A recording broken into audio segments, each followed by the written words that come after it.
Section 3.4, Solving Multi-Step Inequalities. Remember, your equation solving steps are used when solving inequalities. So we have to remember, distribute if possible, combine like terms, undo the constant term by doing the opposite operation, and get the variable by itself. And be careful to not lose your negative sign. So, example 1, 45 plus 2b is greater than 61. So we're going to solve this inequality. So the first step here would be to subtract 45 from both sides.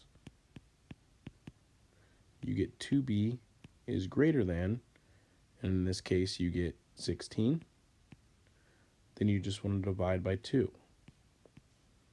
And so in the end we should get b is greater than 8.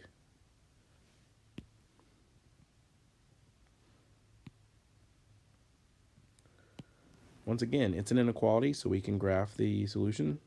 And we've been practicing this in the last few sections. So we'll go ahead and graph this one, but we might not graph some of the other ones. So we have 8, we have 9, and we have 7. So at 8, we would have an open circle, and our graph would be going to the right, because we want all values greater than 8. The second example, we have 1 minus 2n over 3 is greater than or equal to 7. Your first step here would be to multiply both sides by 3 to get rid of that 3 in the denominator. We get 1 minus 2n is greater than or equal to 21. Then we're going to subtract 1 from both sides. That gives us negative 2n is greater than or equal to 20. Then our last step would be to divide by negative 2 on both sides.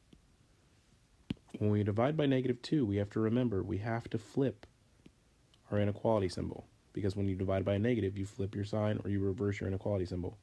So instead of greater than or equal to, we get less than or equal to. And now I have n is less than or equal to negative 10.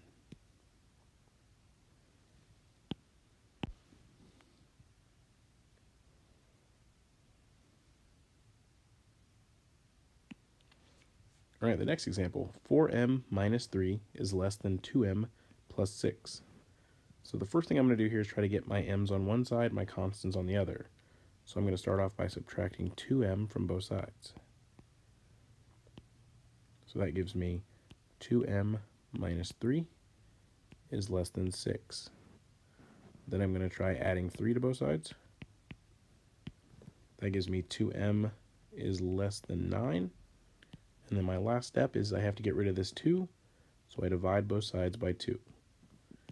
And my final answer here becomes m is less than, you could say 9/2, or if we want, we can say 4.5.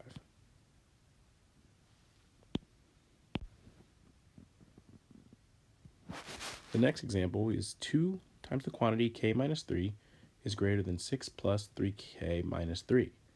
So we're going to start off by distributing the 2 on the left. So that's 2k minus 6 is greater than. And then on the right, we want to make sure we're combining the like terms of 6 and negative 3. Well, that just gives us 3 plus 3k. So now we want to try to get all of our variables on one side and our constants on the other. I'm going to go ahead and subtract 3k from both sides, because I like to have my variable on the left when dealing with inequalities. So now I've got negative k minus 6 is greater than 3. I'm going to add 6 to both sides. I've got negative k is greater than 9. And the last thing I need to do is to divide by negative 1 to get rid of the negative in front of the k. When I divide by a negative 1, I have to remember that I have to flip my inequality symbol. So I end up with k is less than negative 9.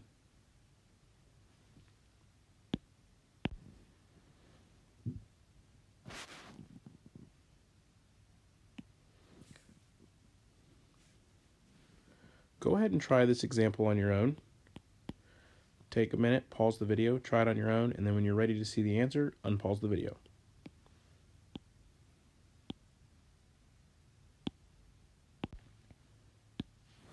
All right, So the first thing you need to make sure you did is distributing the 5 on the left and distributing the 3 on the right. Getting 10 minus 5r is greater than or equal to 3r minus 6.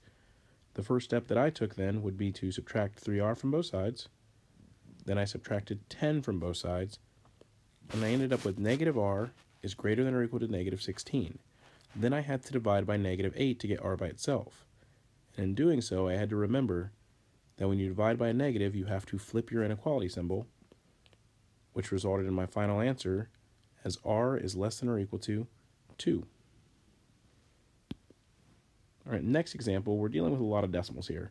0.5x minus 0.3 plus 1.9x is less than 0.3x plus 6. So the first thing I want to do is combine my like terms on the left in 0.5x and 1.9x, giving me 2.4x minus 0.3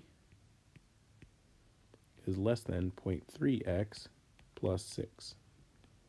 The next step would be to get the variables on one side, constants on the other. So I'll subtract 0.3x from both sides. I have 2.1x now, minus 0.3 is less than 6. Then I'm going to add 0.3 to both sides. And I end up with 2.1x is less than 6.3. The final step would be to divide by 0.2 or 2.1 on both sides, and you end up with x is less than 3.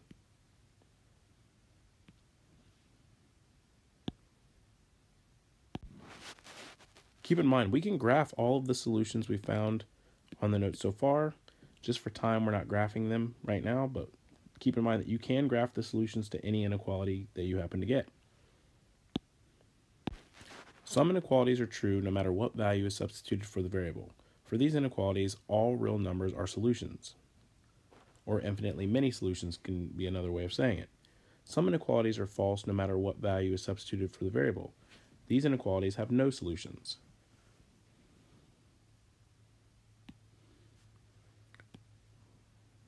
So let's solve the first one here. 2x minus 7 is less than or equal to 5 plus 2x. So to start this off, I'm going to try to get my variables on one side. So I'll subtract 2x from both sides. I end up with negative 7 is less than or equal to 5. And I notice that my variables have disappeared. Well, the next thing I have to do is ask myself, is this a true statement? Is negative 7 less than or equal to 5? Well, yes, it is. So this is a true statement.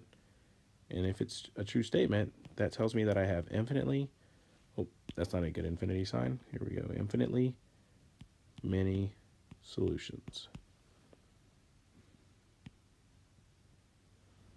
All right, let's try the second one here. 2 times the quantity 3y minus 2 minus 4 is greater than or equal to 3 times the quantity 2y plus 7. So let's distribute our values accordingly. So this becomes 6y minus 4 minus 4 is greater than or equal to 6y plus 21. All right, so the first thing I'm going to do is combine the like terms here. I've got 6y minus 8 is greater than or equal to 6y plus 21. Then I'm going to subtract the 6y to try to get the variables on one side. And when I do this, I notice that the variables cancel out again. But this time I have negative 8 is greater than or equal to 21. Well, negative 8 is never greater than 21. So this is a false statement. So that means I have no solutions.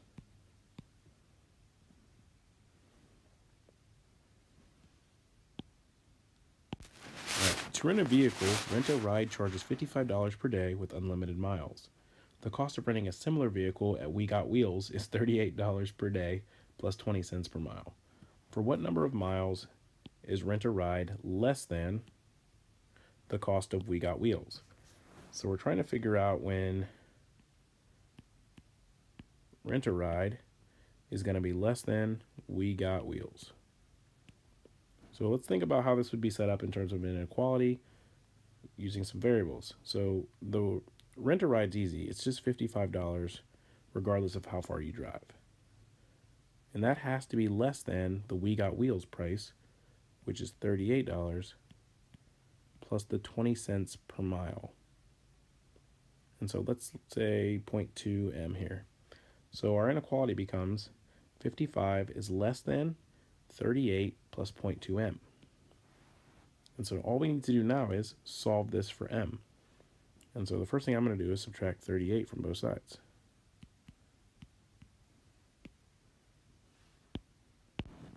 In this case, I get 17 is less than 0.2 m. And then I'm going to divide both sides by 0.2. In this case, I get 850 is less than m. Oops, there we go. But in order to make this easier to graph, if I wanted to graph it, or just to make it look nicer, I want my variable on the left. So I'm going to go ahead and kind of flip the inequality around. So I'm going to have m is greater than 850, in this case, miles. So that means for the cost of rent-a-ride to be less than the cost of We Got Wheels, they would have to travel 850 miles, at least. So they have to travel over 850 miles.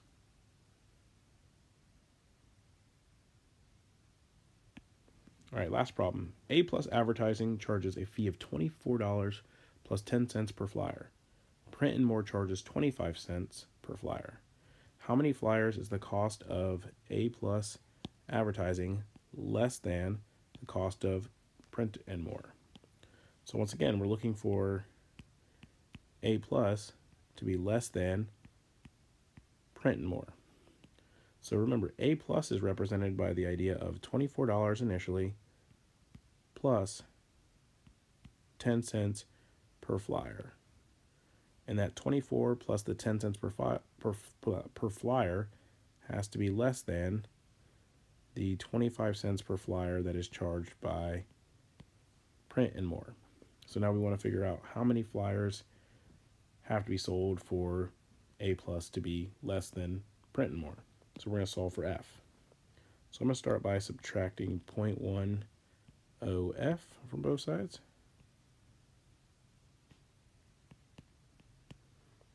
So I've got 24 is less than 0.15 F. And the last thing I need to do is now divide by 0.15. And so in this case, I end up with 160 is less than F, or I can say that F is greater than 160. So what this tells me is that in order for A+ printing to be less than the cost of Print and More, I would need to have printed 160 or more flyers.